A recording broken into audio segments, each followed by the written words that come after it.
Thank you so much, Professor Suny, for being here. And also sorry that we kept you awake. It is now almost 4 a.m. in the morning for him in the United States.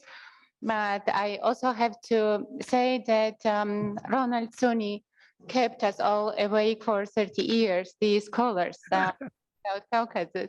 So this is the intellectual awakening or intellectual kind of thing that was very important for the South Caucasus. I will introduce you very shortly because everybody here knows you. Ronald Grigor Suny is the William Sewell Distinguished University Professor of History and Professor of Political Science at the University of Michigan and Emeritus Professor of Political Science and History at the University of Chicago. He taught at Oberlin College, was visiting professor of history at the University of California, Irvine, and Stanford University. He also served as senior researcher at the National Research University, Higher School of Economics, St. Petersburg, and also involved at the MA program on contemporary history at Ilia State University. He was the first holder of Alex Manukyan Chair in Modern Armenian History at the University of Michigan, where he founded and directed the Armenian Studies program. The list of his publications are very long. I will name the few that were especially important for the countries of South Caucasus. He's the author of the Baku Commune, 1917-1918, Class and Nationality in the Russian Revolution, Armenia in the 20th Century, The Making of the Georgian Nation, which has been translated by the foundation, Boell Foundation, and will be published shortly. And this is also one of the reasons we would like to revisit the work of you and have this conversation to reflect on it. So there is a chat to ask the questions. We will have 45 minutes of conversation and then 15 minutes for Q&A. I will have the view on chat and I will ask the questions. So my first question also derives from the main contribution that you had for this field. For many, myself included, you are the first author who changed the paradigm in the Soviet studies and focused more on studying nationalities in the Soviet Union. And also, very importantly for our conference today, you saw the role of historiography in constructing imagined communities in the South Caucasus. So I would like to ask you to elaborate also for our guests and audience here, to what extent historians create narratives that then become the basis of national pride, concern, unity, or conflict. First, let me tell you how pleased I am to be at the conference and to have this invitation. Thank you so much. And thank you, Keti, for the wonderful questions that you've put together. I wish I were in Tbilisi, of course. It's always more pleasant to be there. But it's a great honor for me, I would say, to be selected to start the conference. So first of all, historians, of course, have a kind of, I would say, collaborative relationship with the nation and nation building. That is, there's no nation without a sense of some kind of past. Nations exist, discursively at least, in a context, in a discursive universe in which they tell stories about themselves, usually stories of triumph and heroism, but also of tragedy, of loss, sometimes of decline. And those stories are extraordinarily important. And in the modern age, particularly, those stories are then propagated, particularly in educational systems, by governments, and in armies, where mobilized soldiers are told those stories in order to get them to fight, kill, and die for this thing called the nation. So this is an extraordinarily powerful thing. In other words, you can't really have nations without history. The two go together. And that does lead into the theme of your conference, which is about memory. And memory studies has now had such an incredible renaissance. And the connection between history and memory is it goes in a couple of different ways, because first of all, history and memory contribute to each other. People tell stories and they learn things and they create their memories at the present time and think what they think about the past. But at the same time, history and memory may conflict, because historians work from original sources, from documents, and try and attempt in some ways to tell a true story. History, then, I would add this and end with this for this first question. History has two kinds of purposes. One, it is a part of the national myth-making, but good critical history is also what I've been calling a subversive science. It's critical. It undermines mythologies. It questions even national narratives. And therefore, history and historians have been seen by many governments, even in my own country, the United States, as dangerous people, as people who are undermining the sense of the national self. And therefore, the governments or local school boards or whatever in the United States at the present time will try to write counter histories, their own histories, their own mythologies, etc. So history is a constant struggle between the creating of those myths which are necessary in order to keep a certain coherence and cohesion in the nation, and at the same time to question the nature of what's being taught.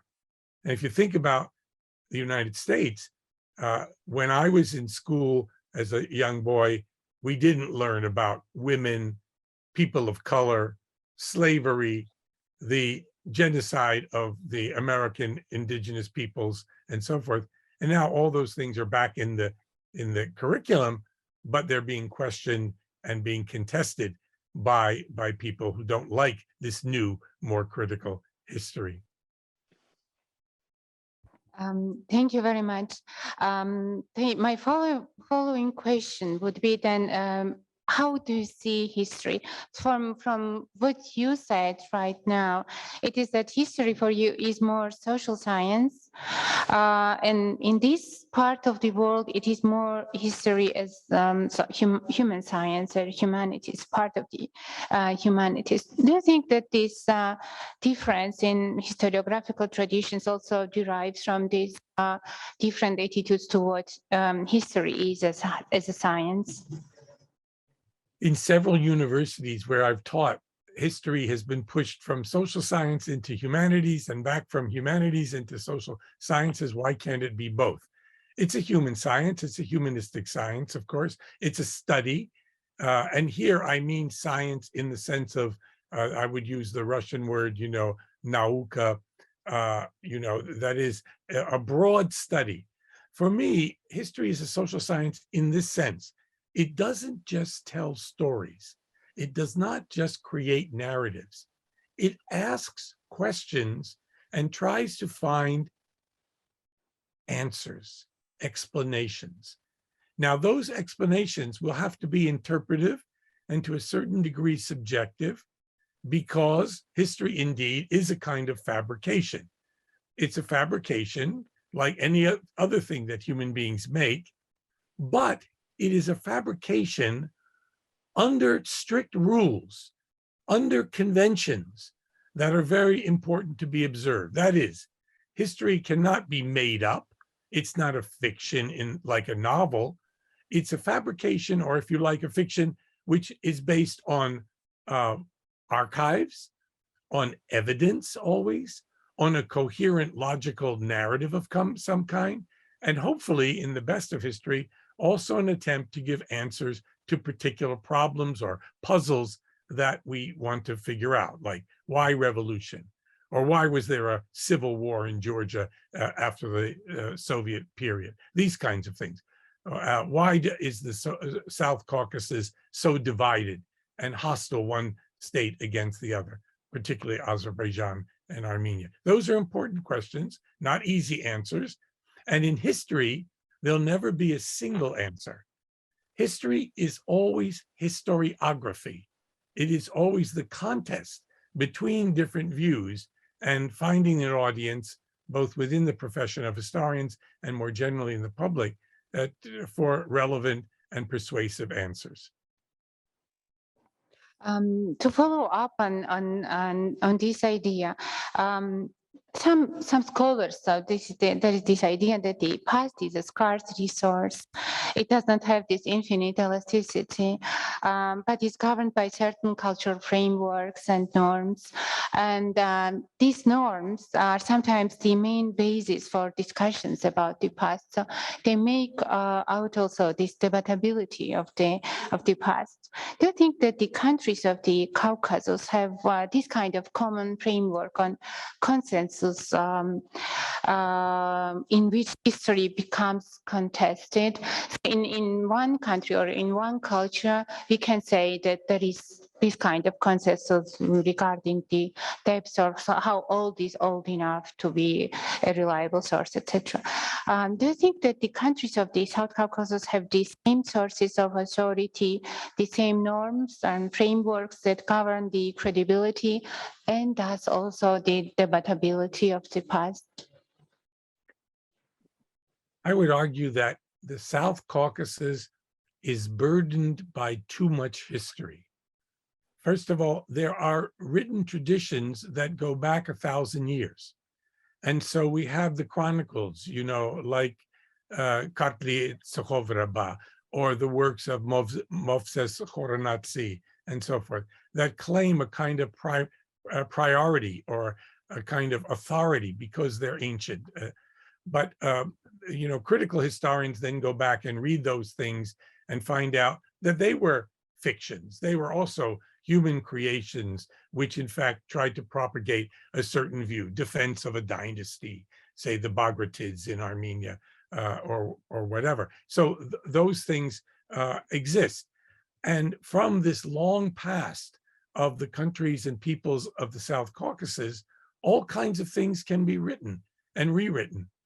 And one of the most powerful paradigms that's been almost dominant since I would say, the late 19th century, certainly in the 20th century and through the Soviet period, is the national or nationalist framework.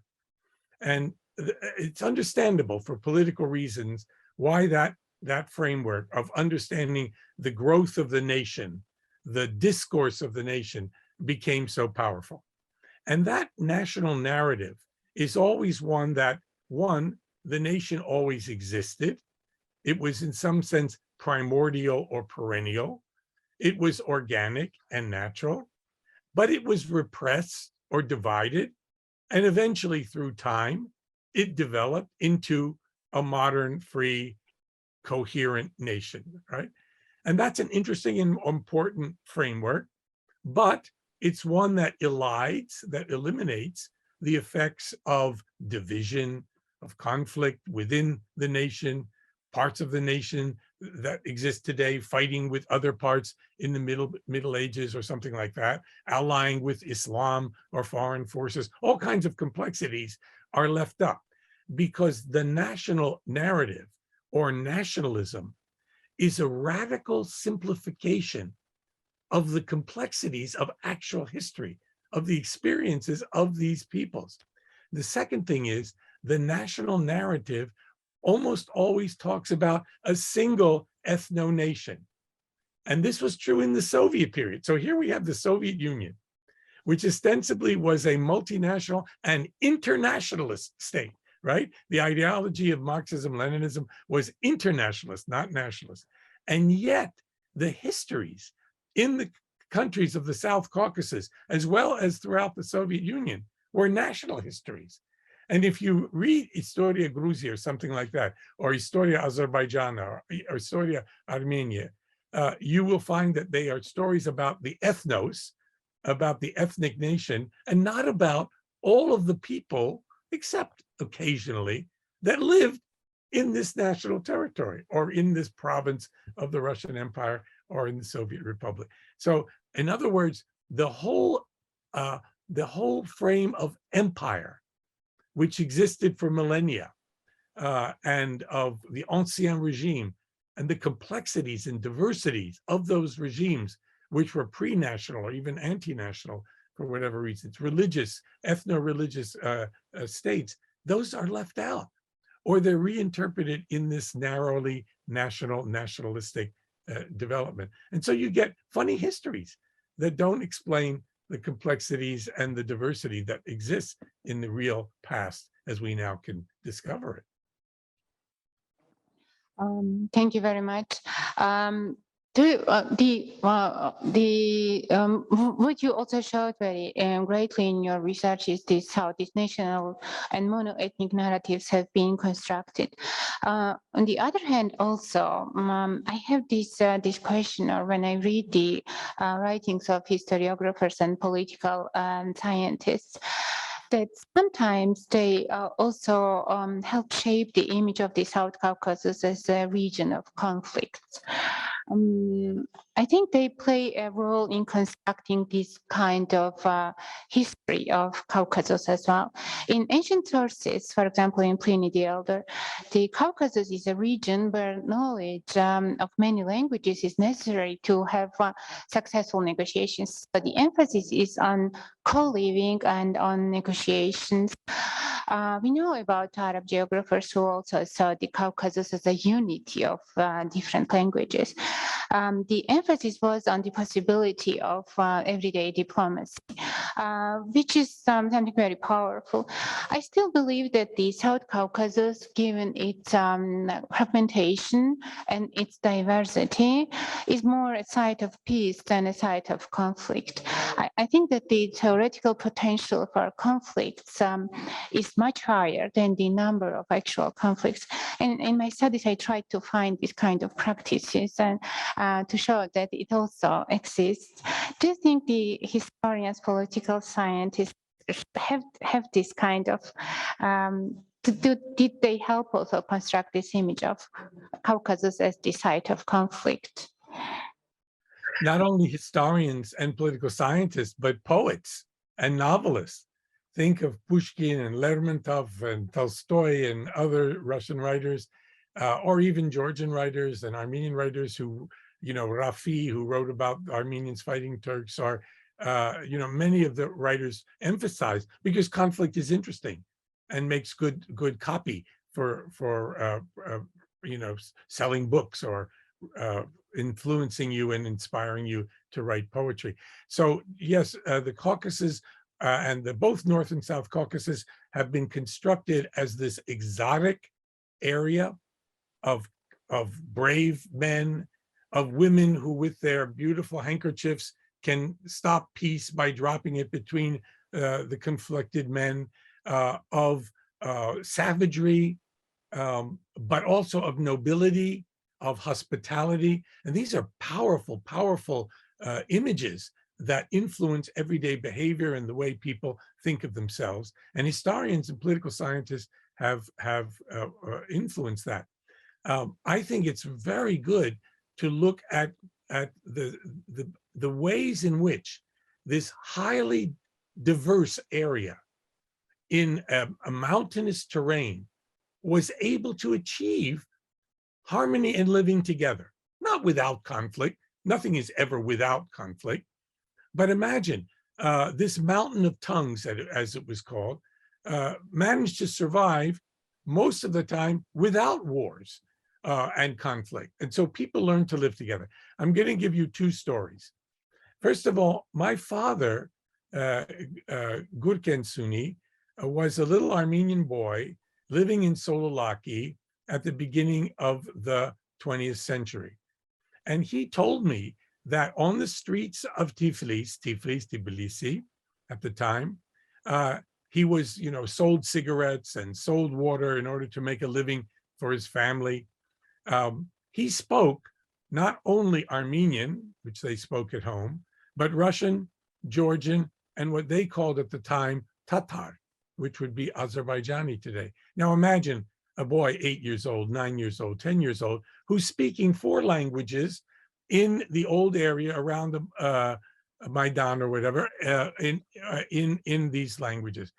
And the Social Democrats when they were writing about class conflict versus national conflict, what did they emphasize about the Caucasus? They emphasized that workers in Baku of all nationalities managed to live together. And it was seen as a model of a kind of internationalist and harmonious way of living together that was fraught and different in other countries.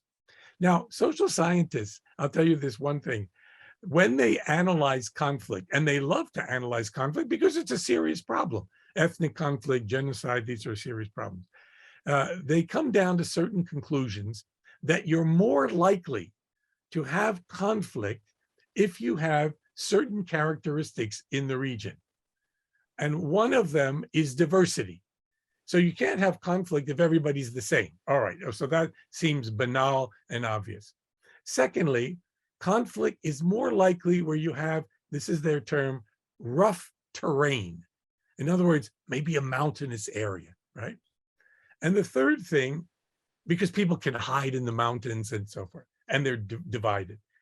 And the third thing is poverty or economic distress, right? So the South Caucasus seems to match that. Oh, okay, there's rough terrain, there's diversity, there's, difficult economic circumstances at different times and so forth. So it looks like this theory works. And then you think to yourself, wait a minute, what about Switzerland? What about Switzerland? It has diversity. It has rough terrain, beautiful Alps. Okay, it's rich, so maybe that doesn't quite work. But it wasn't always rich. For centuries, it was actually quite poor and undeveloped. And yet it managed to form a federal state of very different peoples who created a constitution and institutions to let them live together. So we still have to investigate the problem of conflict, but we also have to investigate the problem of peace and how it's possible for people who are so different to live so long together without killing each other. Those were great examples. Thank you so much. I have two last questions, and then we will have to give floor to the questions. One is new authors and books in historiography that you find interesting and why. That will be interesting for the students maybe to hear what you would suggest them to read. And the last would be, if you were writing your book on the making of the Georgian nation now, what would you change or add, or what is the topic you still want to explore here? Keti, I have been in this field of Caucasian studies now for 50 years, and I am so impressed by the way in which the historiography of the region has developed.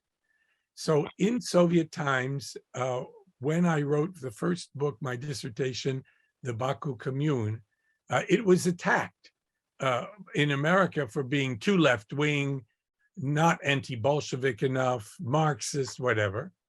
And in this Caucasus, in Azerbaijan, for instance, it was called Bourgeoisная falsifikация Istoria Azerbaijana, the bourgeois falsification of the history of Azerbaijan. So you can't win, but there must have been something right about that book, that I was attacked from both the kind of Soviet national position and the Western anti-communist, anti-Bolshevik position. So, you're always fraught that way. And there wasn't much good historiography. There was some, and indeed in the Soviet Union, there were very careful scholars who wrote mostly about safe periods, like the Middle Ages, or did books on historiography rather than write modern history, because modern history was so limited by the state.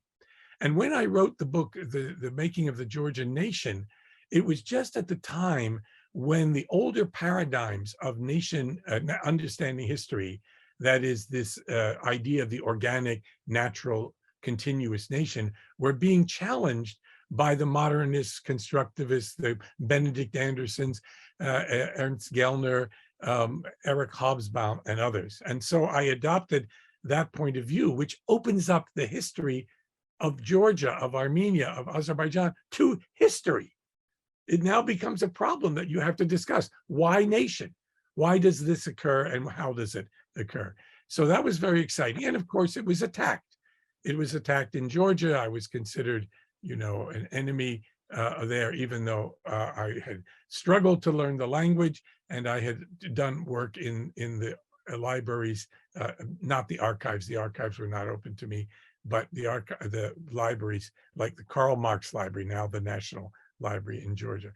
And by the way, when I wrote, so I was attacked for the Baku Commune in Azerbaijan. I was attacked in Georgia for writing The Making of the Georgian Nation.